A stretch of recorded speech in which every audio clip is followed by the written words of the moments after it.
My dear people of southern Cameroons, my dear people of Ambazonia, my fellow brave warriors of our liberation movement, accept liberation greetings from me, Comrade John Akuro, this Saturday, the 28th day of June 2025.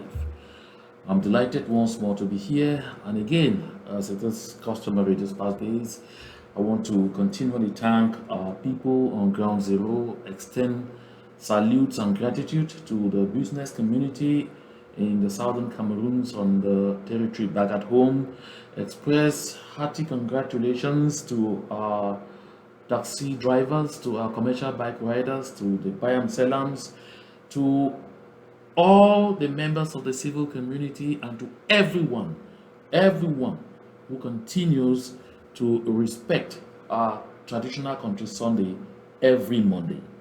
And I want to assure you, the fields are getting whiter and whiter and getting closer to the time where we will need people to go plow the fields for the harvest. So I want to continually congratulate all of you.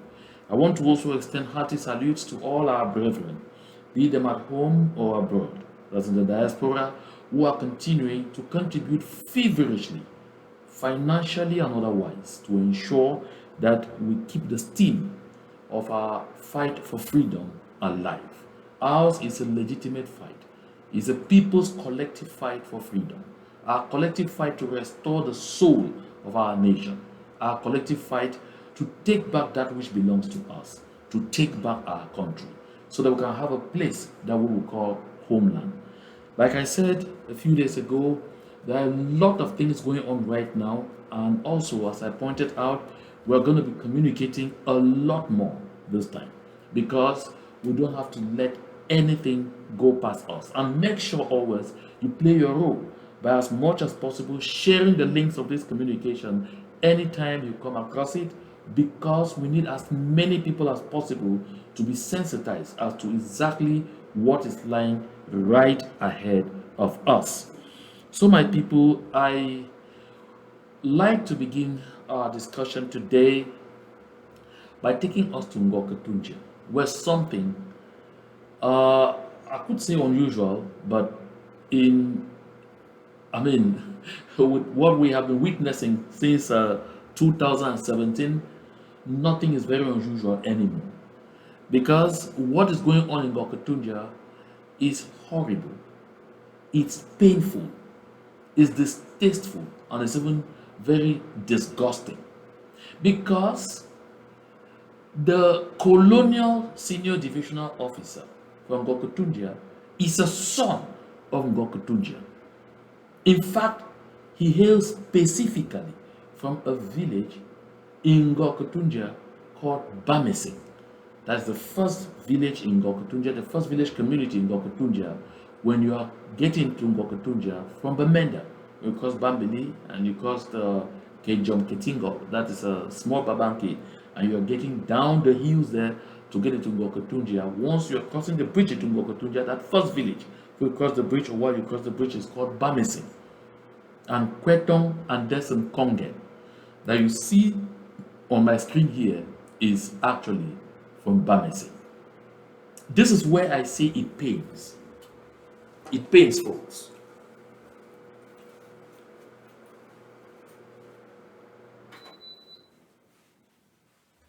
I mark a pause because, frankly speaking, you ask yourself, how on earth someone would take upon himself to lead the torture machine against his own people?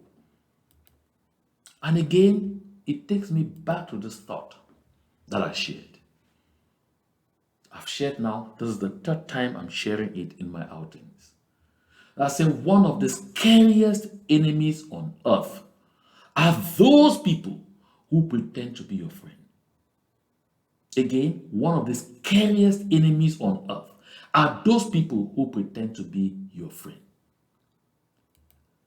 The people of Ngoketunjia, and particularly those of Bamese, certainly did celebrate that one of ours, our son, is the one who is here in charge And therefore, the pain, the scourge, the torture that citizens of La République du Cameroun who are being sent to the southern Cameroons to come administer pain onto people would definitely elude us.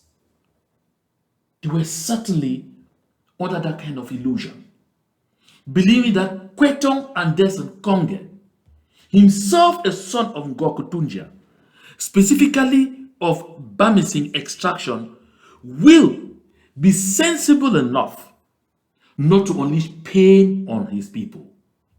But hell no, they were dead wrong. Dead wrong, because Kwetong Anderson Konge has gone ahead to act even worse. I mean worse than the citizens of La République du Cameroun have been doing on our people, on our land. A few days ago, the Southern Cameroon's freedom fighters, what we refer to now as self-defense volunteers, so we call them Amber Boys, got a tip-off. They got intelligence. And like I've said here before, a lot of this intelligence, the ones that the forces, the colonial talks of La République du Cameroun get against our people are usually from our people who have infiltrated the ranks. So too do the boys, the self-defense volunteers, get intelligence on them from their own people who also are disgruntled with what is going on. So the self-defense volunteers got the tip-off that a car was passing in the vicinity and that car had about 15 people, 14 or 15 people. But that among those people, there were two gendarmes. There were two gendarme officers dressed in civilian attire. And the purpose of their being in that vehicle was to see how to spy on them or track them. And so they mounted guard, ambushed that vehicle, intercepted it, and took everybody in that vehicle, including the two gendarmes, captive.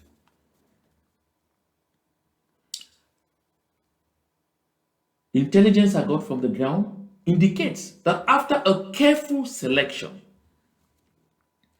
and identification, the boys were able to pick out the two gendarmes and they released the civilians, all 13. Apparently, of the two gendarmes, one tried to escape and was unfortunately killed, and the other one was said to still be in captivity. Now, this is a war zone. Our pain, the pain especially of someone like me on this platform, represents a civil society, has generally been do everything possible to spare civilian lives. Do everything possible to treat civilians nicely, respecting their inalienable human rights on both sides of the coin.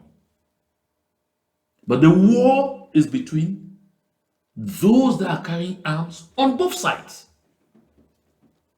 But now, the drama is that this Kwetong Anderson Konge that you see on your screen, who hails from Ngokutunja County and specifically from Bamising village, issued this prefectural order that I'm going to read out to you quickly and tell you what is going on.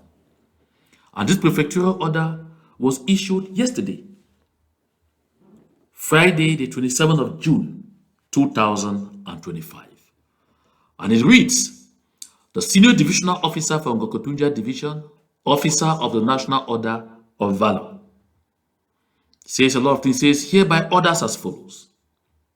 That as from the date of signature of this present order, and in conformity with the provisions of law number 1990 relating to maintenance of law and order, and of Mr. Justin Biya, born on 1999 at Bamising, relating to the maintenance of law and order of Mr. Justin Biya, born on whatever 1999 at Bamising, of Philemon Gegwo and Mrs. Wo Serra, is with effect from the date of signature of the present order, placed on an administrative detention for a period of 15 days renewable at the Bamunka Central Prison, serving in place of the Ndop Principal Prison, which is not functional. Motive: knowingly and willingly funding or abetting activities of high banditry in Bamising village of Ndop subdivision, including highway robbery on National Road number 11, illegal taxation on the population, kidnapping of passengers for ransom, hostage taking, physical and psychological torture on victims and their families, etc.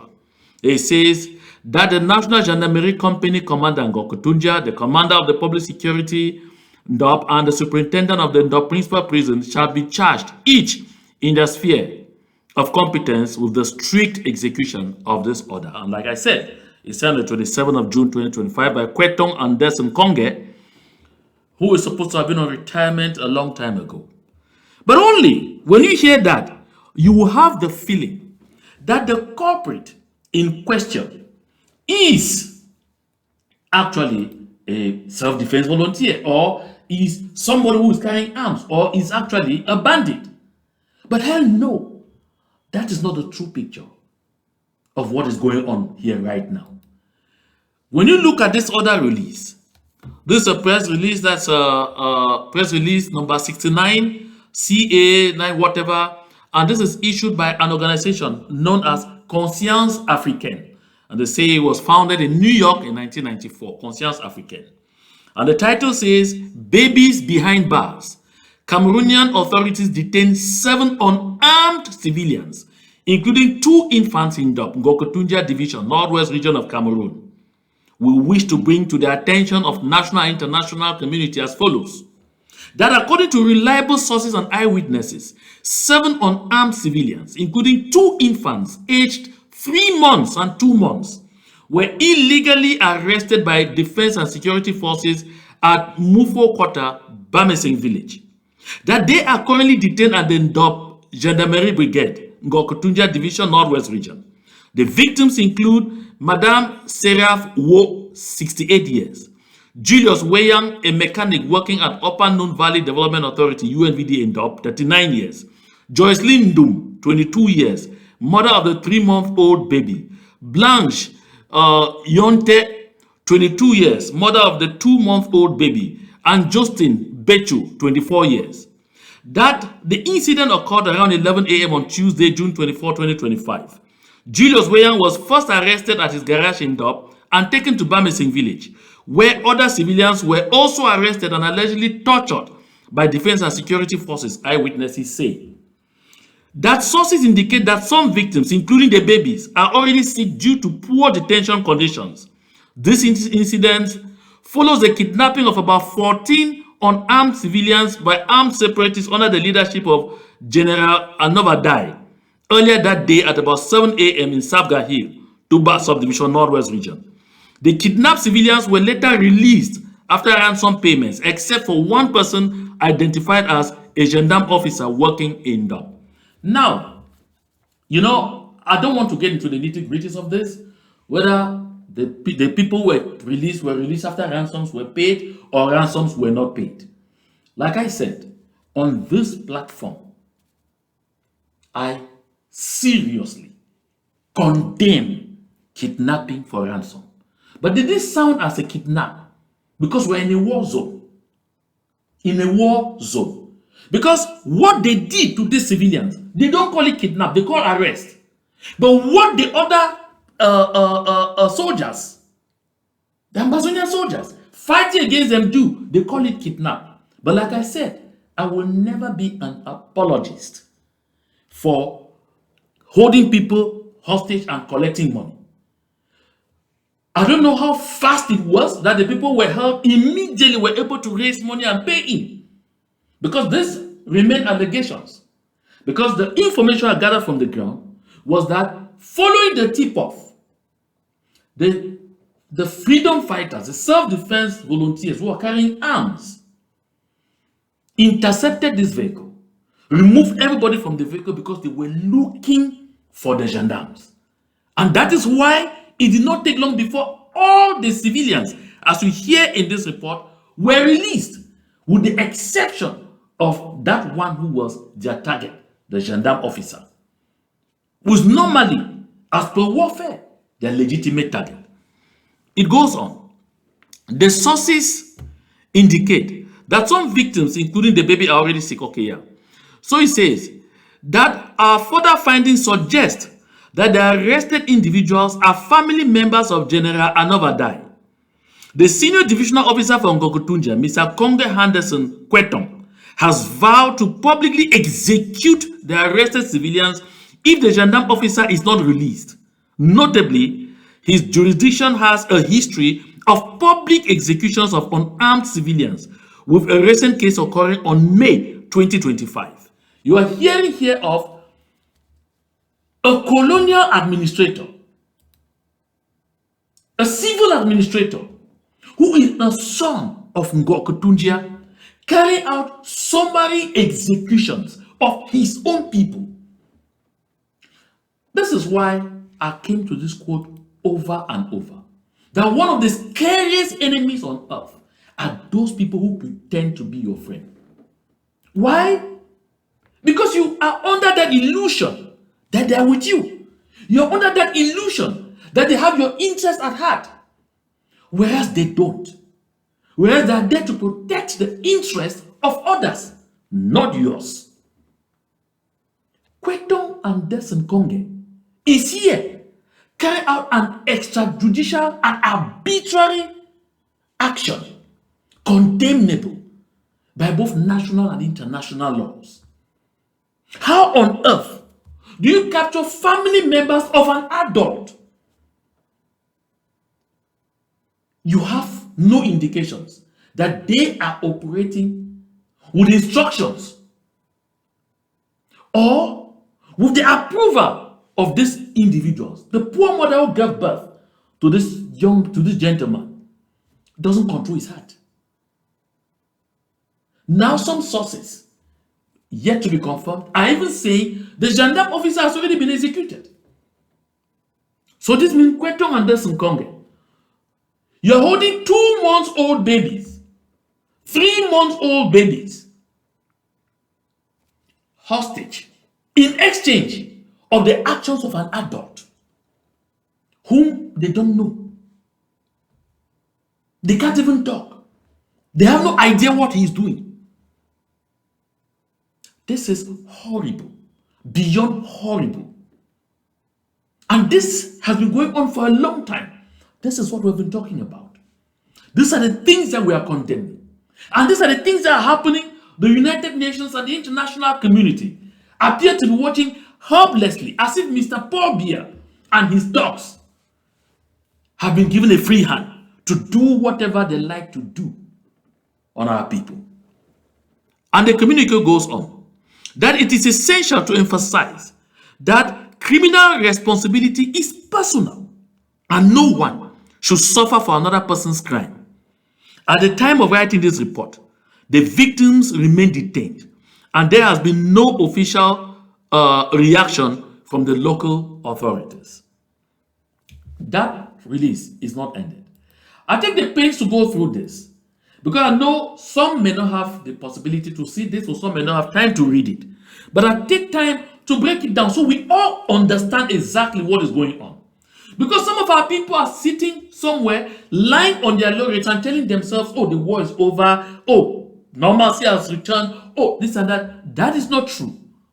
You are reading from this communique that last month, Kwetong Anderson Konge a son of Bamesing, carried out public executions of his own people in Dom. That release continues from Conscience Africaine. It says on number 7 that these actions violate human rights principles under Cameroon's constitution, penal code, and international law, like prohibition of illegal arrest, torture, and cruel treatment, and right to liberty and security. My people of Ambazonia, you will recall that several times myself and about all other stakeholders in this liberation movement, the leaders of the other groups, movements, and organizations, along with the consortium that I lead, have condemned roundly any time, any move by anyone to want to hold family members of the sons and daughters of the southern Cameroons who are still fighting for the Republique du Cameroun and the Republique du Cameroun military responsible for their actions. We have warned, dissuaded, discouraged, and roundly condemned any thought that anyone even just thinking that should go after the family members of those members of the CPDM crime syndicate and those who are moving around playing the impostor role as our parliamentarians, as that they are parliamentarians and senators, to not have anything to do with any of their family members because they are adults and no one else will be responsible for their actions. We may disagree with them, treat with them, not with their family members.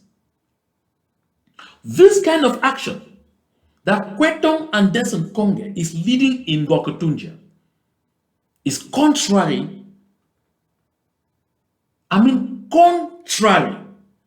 to good morality, contrary to all the laws that exist, both local and international, and contrary to what we consider good conscience. The unintended effect could be that it could push the freedom fighters to want to retaliate, and it will take us exactly to the kind of places we have warned and continue to warn against. I want to use this opportunity to urge the self-defense volunteers, those that happen to watch my shows from time to time, to make sure you don't fall into this trap. Don't allow yourself to be misled by this horrible act. And we will continue to climb on rooftops and shout until someone somewhere hears us, to raise an alarm that this is unacceptable. Kwetong and Desen Konge has serially committed crimes against humanity in Gokotunja. And I'm urging the social media army of the Southern Cameroons, of Ambazonia, take to social media. This is Kwetong and Desen Konge's picture. Let it trend on X, formerly Twitter. Let it trend on all social media forums, on Instagram, on TikTok, on Facebook, everywhere. Tell the rest of the world who he is. That this man is not only a genocide enabler, but that he is personally enforcing genocide. That he is personally committing horrible atrocities, atrocious crimes against humanity. Make sure that we have Kwetong and Desen Konge trending everywhere. Make sure. Let me finish with this press release. So it says that in view of the above, Conscience Africaine strongly condemns the repeated disregard for criminal procedure rules and fundamental human rights principles in conflict in the in Anglophone regions by authorities, particularly the illegal arrest, torture, and arbitrary detention of Madame Serafwo, 68 years, Julius Weyang, a mechanic working at the Upper Nun Valley Development Authority, UNVDA, 39 years, Joyce Lindum, 22 years, mother of the 3-month-old baby, Blanche Yonte, 22 years, mother of the 2-month-old baby, and Justin Betu, 24 years, all arrested at Bamesing village by the Defense and Security Forces demanding for their immediate and unconditional release. Reiterate to the local authorities that criminal responsibility is personal. No one should suffer for the crimes of another person. Ensure justice and due process for all individuals. Demand an end to impunity in the Anglophone regions where perpetrators of grievous human rights violations and abuse often go unpunished. And equally, urging immediate and impartial investigation to hold perpetrators accountable rather than attempting to shield perpetrators from their crimes. In fact, it goes on and on. And it says in point 5, continue to advise the belligerent forces to consistently respect international humanitarian and human rights law during attacks, while reminding them that they will ultimately be held accountable for their crimes sooner or later. And so calls on the international community to support efforts to persuade the Yaoundé regime to engage in an inclusive and sincere dialogue with stakeholders to properly address the root causes of the armed conflict. Done in Bamenda this 27 June 2025 and signed Amadou Tante, Executive Secretary. This is for Conscience, from Conscience Africaine. Of course, they also say remind armed separatists that kidnapping unarmed civilians for ransoms constitutes war crimes and crimes against humanity, and those responsible will be held accountable for their actions. So, folks, this press release, therefore, puts this whole thing into perspective. I like to say and say repeatedly that these atrocities have been on for so long, and candidly, we have to continue to stand strong and to stand with our people. We have to. So I'm urging each and every one of you, don't sit there and do nothing. Do something. When you hear this, it hurts you. Don't sit and do nothing. Do something. When you hear this, it annoys you. Don't sit and say, oh, this is really horrible. I'm unhappy with this. Do something. One way or the other. Go on social media. You have Kwetong Anderson Congress picture that I've shared here, so you don't go get the wrong one. Like I said, he is a son of Bamesing. And these toddlers that he has arrested and put in detention are children of Bamesing. This is incredible. Okay. Another interesting development, and this one happened in the northern parts of La République du Cameroun.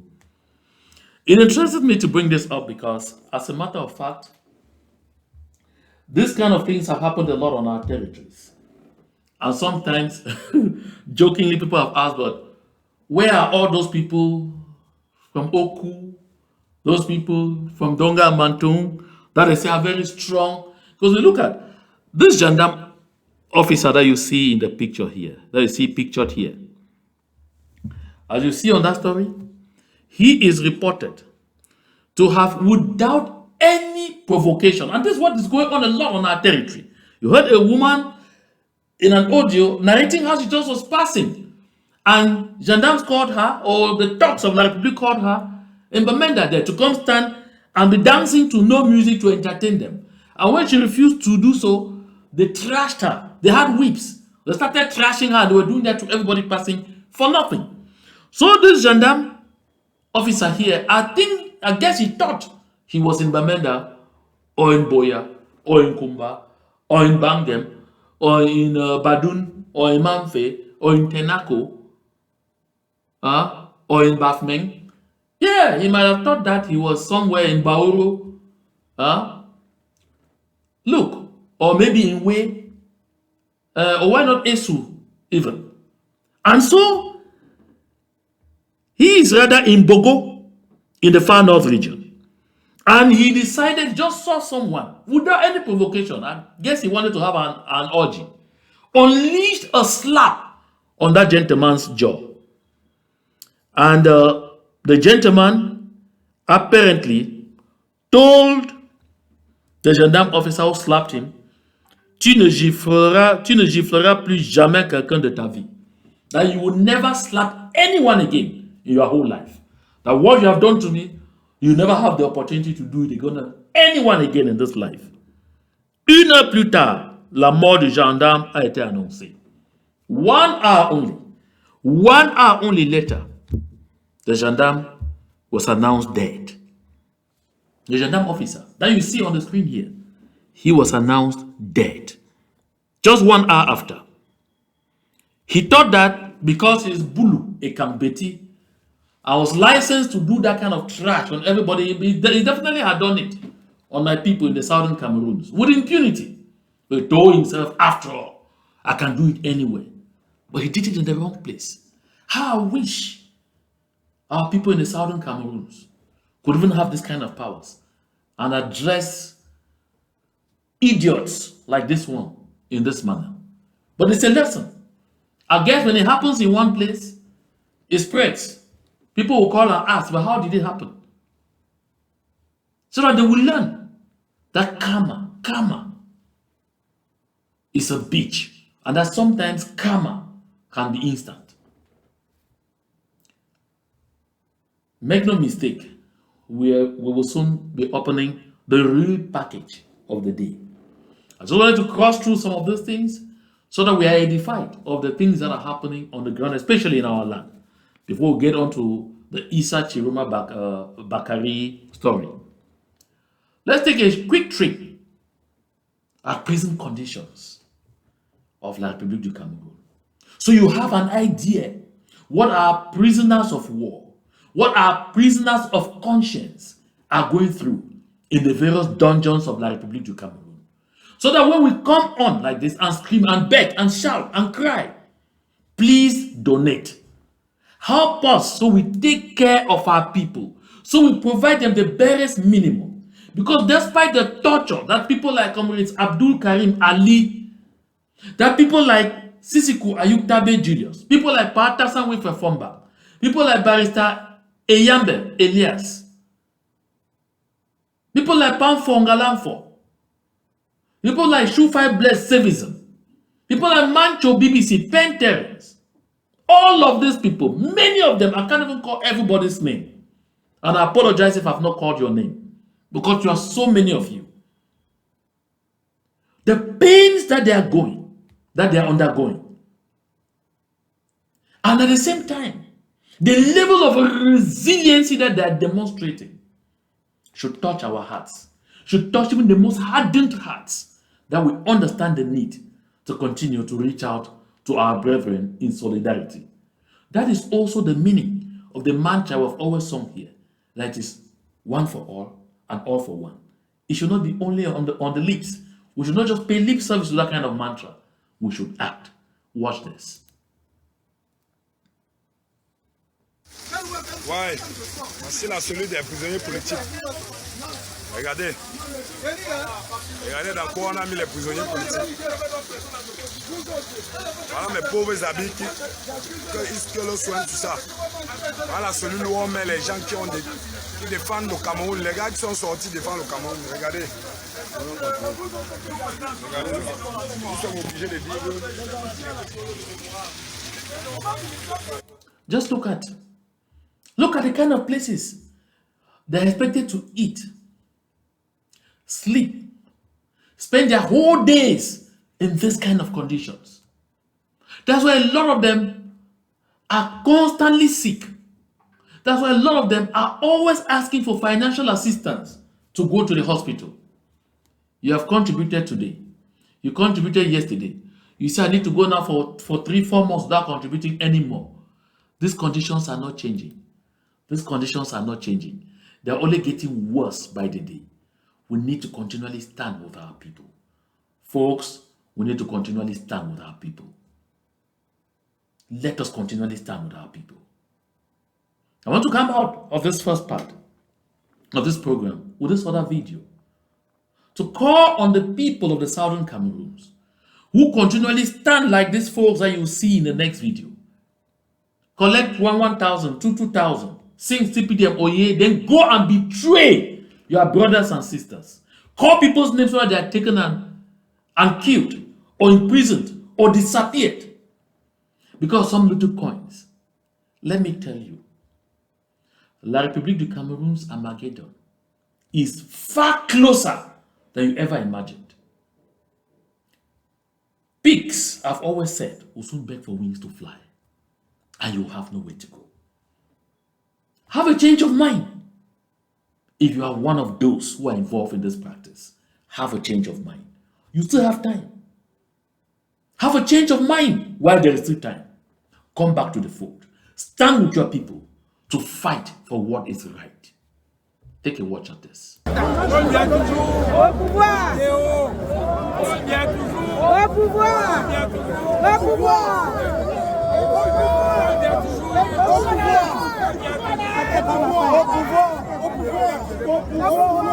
Oh, finalement, avec le père. Buvez quand vous voulez, buvez quand vous voulez. Buvez quand vous voulez, il y a un débat. Au pouvoir! Au pouvoir! Oui. Au pouvoir!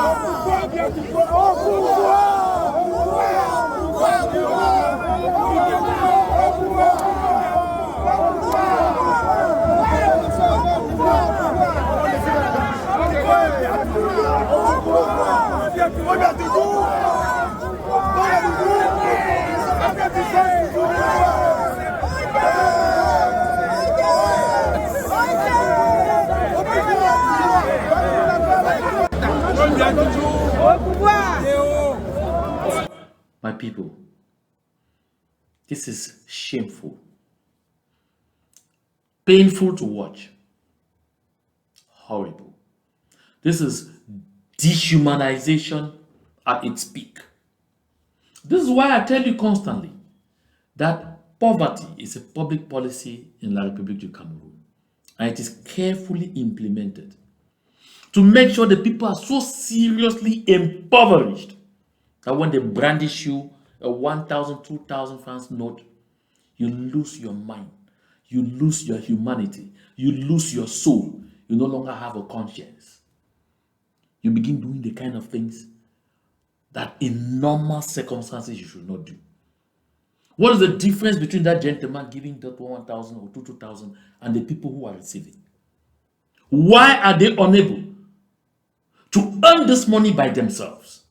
Because this person who is giving is part of the group that have confiscated the wealth of the country, confiscated everything, made life impossible so that you worship them. In a free, independent, democratic, open, prosperous Southern Cameroons, aka Ambazonia, this kind of acts will be considered criminal and dealt with according to the laws that will be in place. This is horrible. This is unacceptable. For those of you in the Southern Cameroons who are allowing yourselves to be treated like this, and then you intend to go and betray your neighbor, betray your brother, betray your sister, and betray those who are fighting to free you. Trust me, posterity is taking note. Posterity is taking note. And karma, as I said earlier, is a bitch. Let's take a short break. When we come back, we open the real dossier of the day.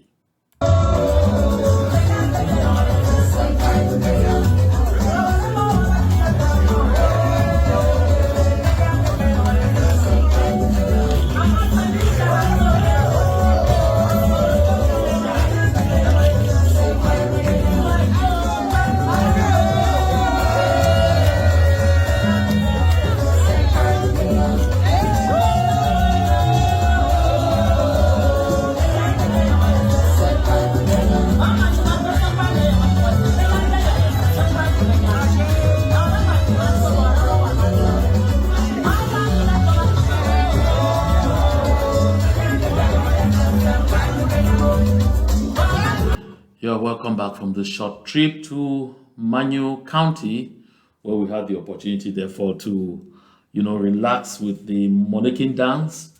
And so you're welcome back. And if you're just tuning in, you're on to the JMA Connections. And so I invite you to share the link as much as possible, so we get as many people as possible listening into this program. My dear people, in my last broadcast, I talked elaborately about what is going on with Issa Tchiroma in La Republique du Cameroun. We made a panorama of some local newspapers to see what the newspapers were saying. so we could make an informed interpretation of the situation that is unfolding in the Republique du Cameroun. After yesterday's program, I had the opportunity to exchange with a lot of political actors back in Yaoundé and some in Garoua and in Maroua. I had the opportunity also to talk with some people in the La République du Cameroun intelligence community. The substance of all what I gathered will form the basis of future outings that I'll be explaining to us exactly what is going on. My first instinct as a journalist who worked with all those people, including Issa Tchiroma, and with background knowledge of whom he is, will be that this is absolutely a decoy. Although I'm getting concordant information that tells me that things might have evolved somehow, I'm still continuing to gather. And we should all continue to view this with skepticism, because they say in an African proverb that until the rotten tooth is pulled out, the mouth must chew with caution. Until the rotten tooth is pulled out, the mouth must chew with caution. We have seen situations before of people who have come out and screamed and shouted and said all kinds of things. I said, no, I'm tired of this, it's finished. Fini le copinage, fini ce bordel, fini le this and that. I recall one Adama Modi, who was a member of parliament from the northern regions, specifically from the far north. There was a bill still relating to this issue of revision of the constitution. Adama Modi was our star, the star of the press, because he was also making noise. No, they of the northern bloc will not vote for that nonsense. That's why he said, fini le copinage, fini l'histoire de mouton du Nord, fini cette gabegie and all of those things, all kinds of finis. And we were all hot and interested. We were behind him, the same that we were behind the late venerated Justice Aya Paul Abine. But where the late Honorable Aya Paul Abine followed through all the way to the end in his opposition to this, of course, before long, Adama Modi and all the other talking heads from La République du Cameroun cowed him and voted for the passage of that revision. And so we have seen election after election how Mr. Paul Biya exercised his mastery over the opposition. And that is why two of you see in the Guardian Post and other newspapers, they often refer to him as the political Maradona, because he had mastered the craft of using and dumping and creating hope in you that you can be reused. That's why you see that all about all the ministers who are appointed in the Biya system, who are in limbo, whenever time comes, they are everywhere on social media, on national television, everywhere, singing praises, singing onto dancing the rope dance. Like if you read Gulliver's Travels and the trip to Lilliput, you understand what I'm talking about. And so builds this in them. So constantly they know that allegiance has got to be renewed one way or the other. So we have seen people get up, shout like this, make this noise, blow hot air, declare candidature, and at the last minute they say, well, after careful consideration, after having listened to a lot of people, after listening to even his own people and even his family, he has come to the conclusion that Paul Biya, although he's bad, but remains the only human being alive capable of running La République du Cameroun. And then judging from Issa Tchiroma Bakary's life, judging from personal experience, history with Issa Tchiroma Bakary, it is difficult to want to give him a pass just at face value. It will take him really, going all the way to the end for a lot of skeptics, including me, to consider that Issa Tchiroma Bakary has truly turned his back to the Biya regime. Because take note, Issa Tchiroma Bakari was one of the victims of the so-called failed 1984 coup, purportedly orchestrated by the first president of La Republique du Cameroun, El Haj Babatura Amadou Ahidjo. He was one of the victims, although he did not hold any serious political position because, like I said on my podcast yesterday, he was a railway engineer and was working at Regifecam at the time. That's at the Cameroon Railway Company at the time. He wasn't even the Director General when he was arrested and thrown in jail.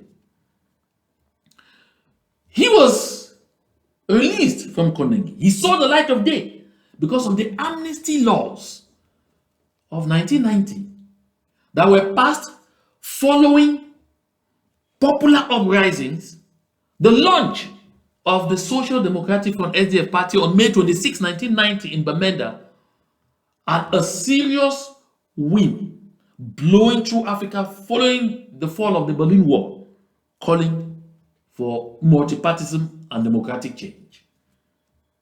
So the amnesty laws enabled Issa Tchiroma to see the light of day again from Konengi after some 6 to 7 years of detention. Issa Tchiroma got into politics, joined the NUDP party. At the time, the leader of the NUDP party was not Beloboba Maigari, was Samuel Eboa, also of blessed memory. Samuel Eboa, from the Mungo division, Ngongsamba of the Littoral region of Cameroon. And so Issa Tchiroma was part of the group that played to unseat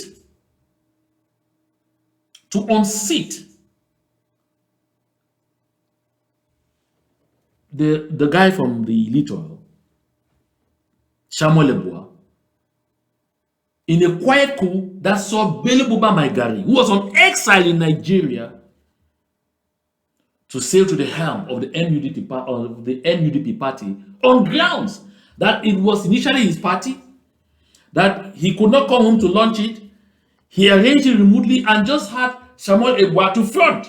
And since he was back, he needed to take back the helm of his party. He did that with the assistance of Issa Tchiroma Bakari and Amadou Mustafa.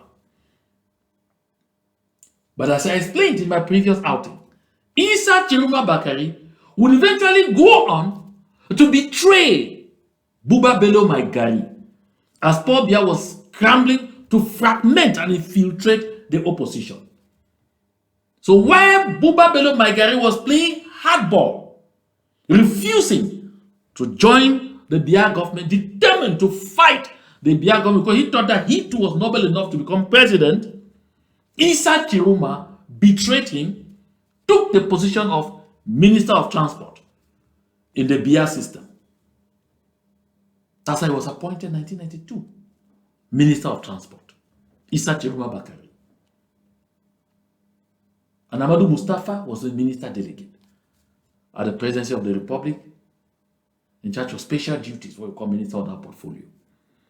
A position one gentleman called Mengo Irene Komo has held all his life, but will be ready to auction all the Ambazonians for an empty shell of a position. And so therefore,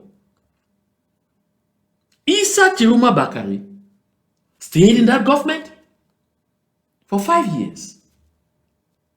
When Bello Buba Maigari with his NUDP saw the fortunes of his party dwindle at the 2007, at the 1997 general elections, they went from 68 members of parliament again to barely 18 because the SDF got into the show and swept all the parliamentary seats hitherto. A lot of the parliamentary seats, about 44 or 45 of them, hitherto held by the NUDP party.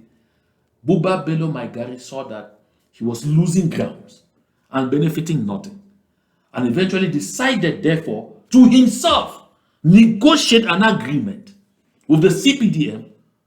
Since I can't beat them, I joined them and joined the Biya government. And upon his joining, therefore, they had to kick out Issa Tchiroma Bakari. Frustration, hunger, disappointment that he had been used and dumped. Issa Tchiroma Bakari will go on to create his own party, now known as the FNSC, so that he became again a talking head in the milieu of the opposition in Cameroon. 1997. This way, Issa Tchiroma Bakari tried to make himself again relevant. And so, month in, month out, he was making noise all over the place, joining this coalition, breaking out of that one. Oh, unique candidature today. He'll be out of the opposition. Soon he's condemning the opposition. He's condemning the Biya system until, and he stayed in limbo for quite a long time. Because from the time he was knocked out in 1997, 1998, Issa Tchiroma Bakari realized that life was tough. He didn't keep enough money because he had imagined that he was going to be in Biya's good books forever. He didn't keep enough money. So he went through a lot of pain. Even went to South Africa, stayed for some time, came back with nothing. Issa Tchiroma Bakari found himself even driving around sometime and not having gas in his car. Like I said, he saw his opportunity in 2008, over a decade later, when Paul Biya was seeking to undo a clause in the 1996 constitution that said the mandate of the President of the Republic will be 7 years, renewable only once. He thought 14 years were too many, but he suddenly saw them getting finished quickly. Although the election was to be in 2011, he did not want to get onto 2011 before making the change, so they wanted to do the change in 2008. So Issa Tchiroma saw his opportunity, and Issa Tchiroma did what? Abandoned the opposition once more, tied the knot again with the CPDM, begged his way, did all kinds of things, became a town crier for Paul Biya, went back to his vomit, started gainsaying all kinds of declarations that he, Issa Tchiroma Bakari, has said about Paul Biya, started rebutting his own accusations and everything, called even himself names as being stupid at the time and short-sighted to have thought that Biya was the problem. For Issa Tchiroma Bakari at that time, the real problem that Cameroon had was the opposition, was the people, and not Paul Biya. And Paul Biya represented the only angel, the only soul that could ride Cameroon to safe shores. Thus, Issa Tchiroma Bakari fought his way back until when the constitution was finally revised, and in 2009, Mr. Paul Biya was forming a new government. Of course, Issa Tchiroma Bakari was appointed not just minister, but Minister of Communication, mouthpiece, or called a spokesperson of the government. Oh my goodness. That was a ploy to finally make sure that he would destroy himself beyond recognition, because there was so much on record that he said against Biya.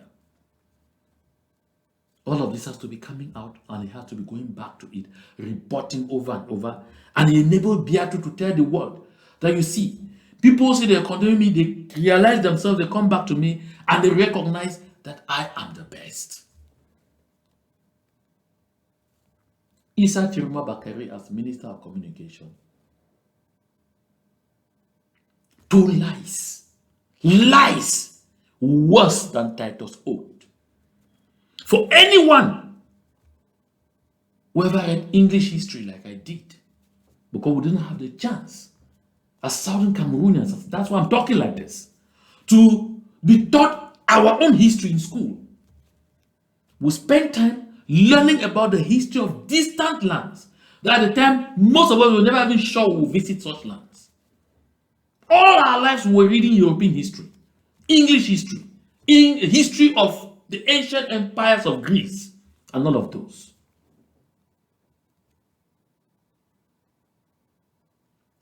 That's how I came across Titus Oath. Titus Oath. If you go to Google, just type it Titus Oath. Titus, T-I-T-U-S, Oath, O-A-T-S. Titus Oath is considered in English history as the greatest liar in Christendom. Of course, history even has an account that the king ordered that he should be given 130 strokes of the cane in public.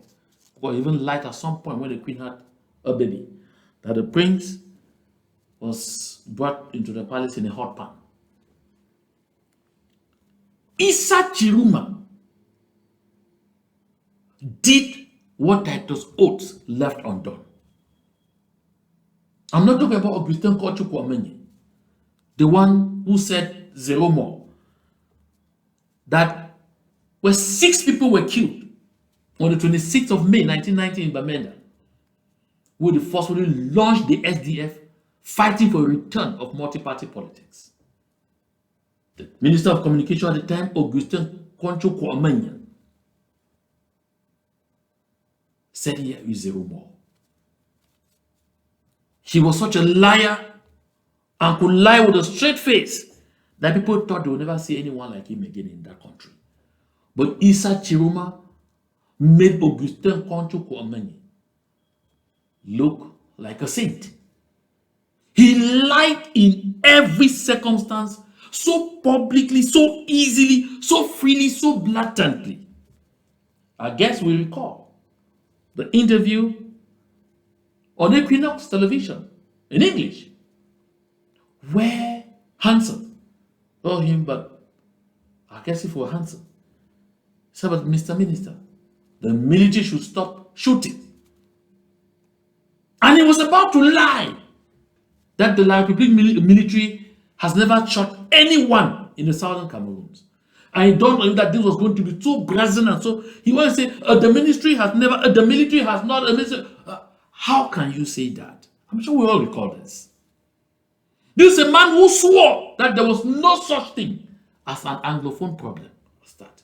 Although I've seen his 24-page epistle that we will come to on Monday, we will dissect it together here on Monday, where he now says, he now acknowledges, oh, there is an Anglophone problem because now he needs power. So when you look at this background, you ask yourself, is this someone you want to believe? He went out once, went back in. He has done the back and forth over and over. Although the intelligence community in the Republique of Cameroon leaves me to understand that the action he has taken, which is likely being followed by Bello Boba Maigari, who was the Minister of Posts and Telecommunications for I don't know how, he was Minister of Posts and Telecommunications, then became Minister of Tourism now for over 10 years, Minister of State, and is even Vice Prime Minister, Minister of State, Vice Prime Minister, because I understand by the time I was coming to this studio that he just announced that his party, the NUDP, will present candidates at all the elections that will take place in October. We said all the elections, of course, we know there's just one election taking place in October because the Republique of Cameroon decided to postpone the council and parliamentary elections because they want to ensure that a certain clause they say exists in their constitution will bar Maurice Kamto, who doesn't have anyone in parliament or in the councils, to present himself as a candidate on the banner of his MRC party. So covertly, Bello Boba Maigari too says he was going to be candidate. I'm here to confirm that Maurice Kamto actually took part at the meeting that they had today. So, the intelligence community wants to leave me to understand that Issa Tchiroma Bakari had made a lot of overtures with Paul Biya, because first he was disgruntled with the new ministry, where he was removed from communication and sent, where he was no longer visible, where he was literally lost, and did not have access to a lot of illicit money as he was having at the Ministry of Communication. And so he wanted to renegotiate his situation, or also claim he wanted to get projects done in his constituency so he could have vivid arguments to present for the re-election of Paul Biya. But all his attempts at getting in touch with Paul Biya failed. And so it dawned on him that Paul Biya was no longer in control of Cameroon. And all of them have now concluded that Paul Biya is now vegetable, and that other impostors now pretending to run the country like Gongo.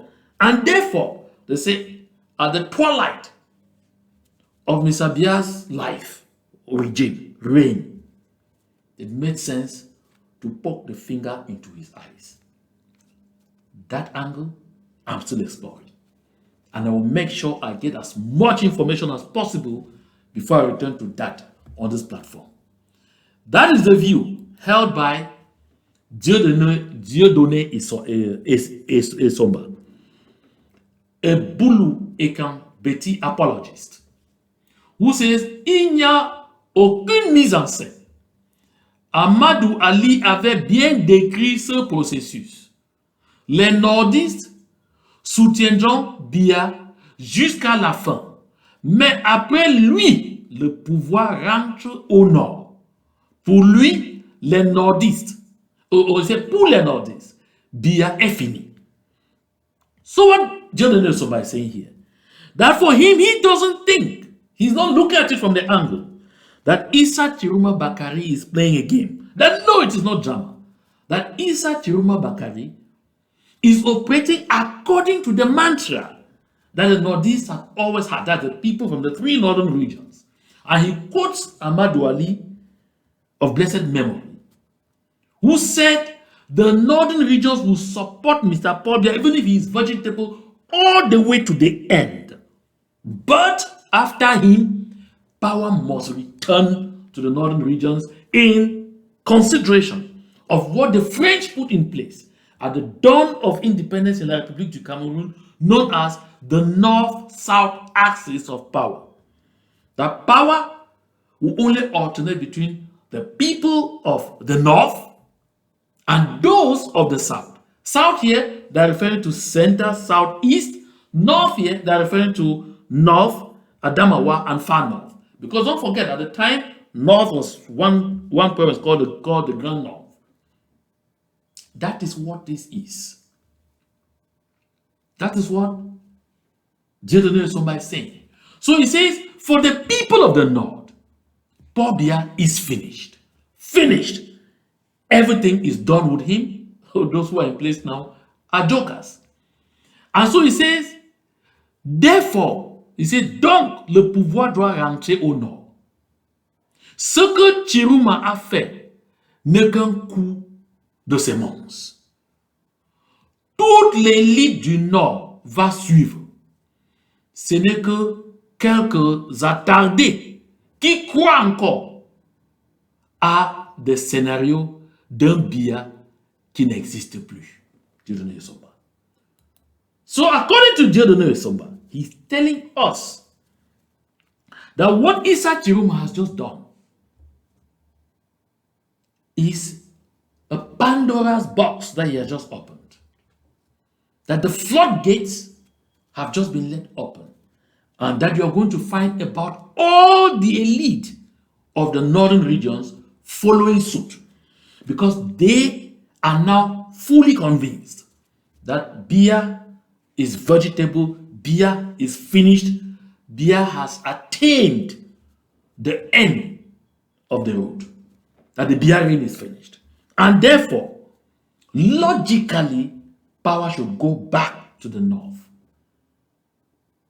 Don't forget, the Boulou Betty Ekan came out with a document that I produced here, known as la stratégie de conservation du pouvoir. Because the Boulou Ekan Betty consider that if power slipped back into the hands of the Northerners, they will never forget the atrocities that the Bulu Ekangbeti tribe visited on the Northerners with a fabricated coup in 1984. That is why they have been doing their all to make sure that after Biya, it would be Biya. If it will not be found Biya, it has to be one of them. Because letting go will be the biggest mistake of all times. That is why I keep talking to my brother, Akere, that you see in this picture. I keep communicating this information to people who are close to him to let him know, brother, use the international clout that you have to fight for the only thing you possibly can fight for now and win: the freedom of the Southern Cameroons. Use the international clout you have to garner support for the cause that over 98% of your people are standing for.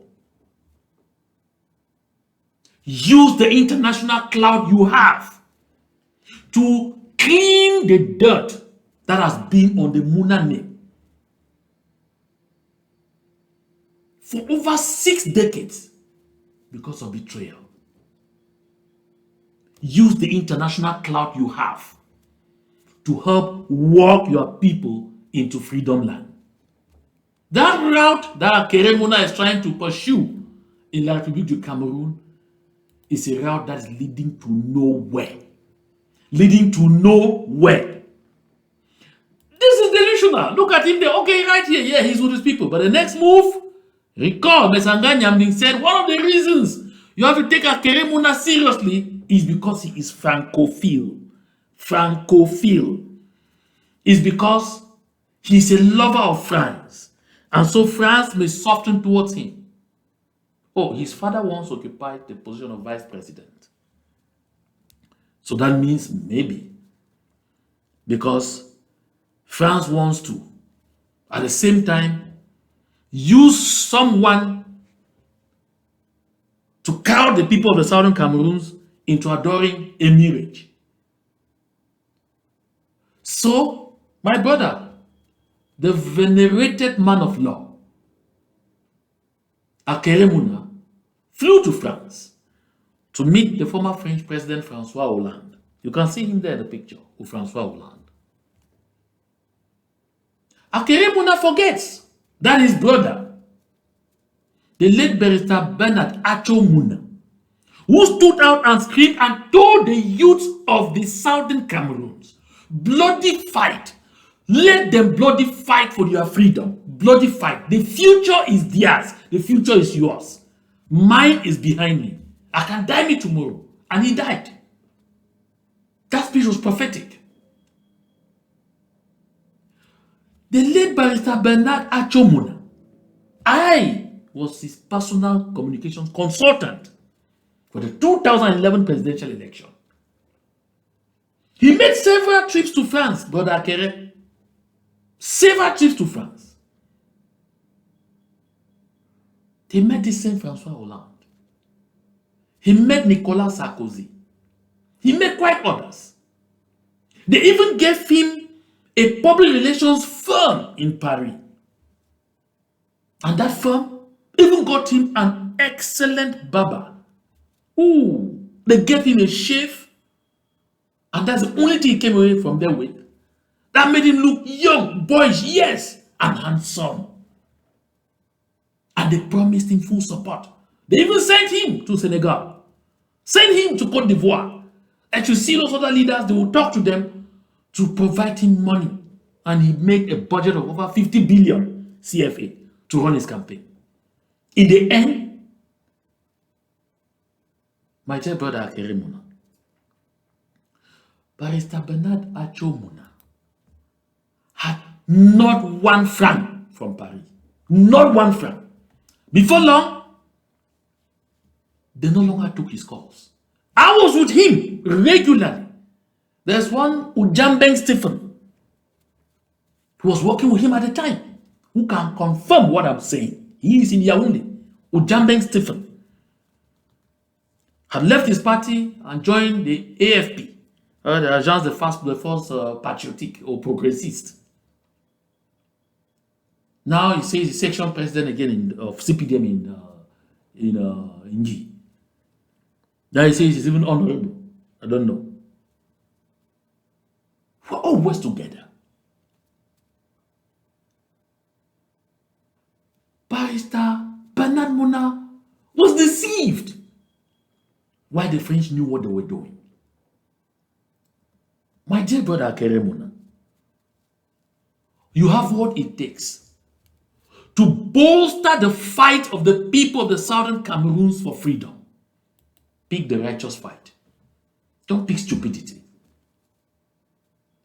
In case you have forgotten, Fundi did better than you. He even had the clout. He even had the popularity, had everything. As you can see, this paper, l'expression présidentielle 92. Tous les chiffres donnent ni John Fundi vainqueur.